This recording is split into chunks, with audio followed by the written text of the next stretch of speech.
বেলজিয়ামের প্রধানমন্ত্রী bird day ভেবার এবং অন্যান্য রাজনীতিকদের ওপর ড্রোন দিয়ে বোমা হামলার পরিকল্পনার অভিযোগে ৩ জনকে গ্রেফতার করা হয়েছে। বৃহস্পতিবার তাদের গ্রেফতার করা হয় বলে জানিয়েছেন বেলজিয়ামের ফেডারেল প্রসিকিউটর অ্যান ফ্রান্সেন। আল জাজিরার প্রতিবেদনে বলা হয়, সন্দেহভাজনদের বিরুদ্ধে সন্ত্রাসী হত্যাচেষ্টা ও সন্ত্রাসী সংগঠনের কর্মকাণ্ডে অংশগ্রহণের অভিযোগে তদন্ত চলছে।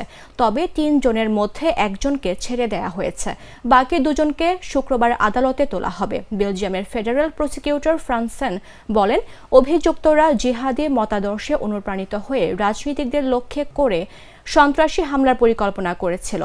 পাশাপাশি তারা এমন একটি ড্রোন তৈরি করার পরিকল্পনা করেছিল যা বিস্ফোরক বহনের সক্ষমতা থাকবে। তবে নিরাপত্তা বিবেচনায় ওই অভিযুক্তদের নাম পরিচয় জানানো হয়নি।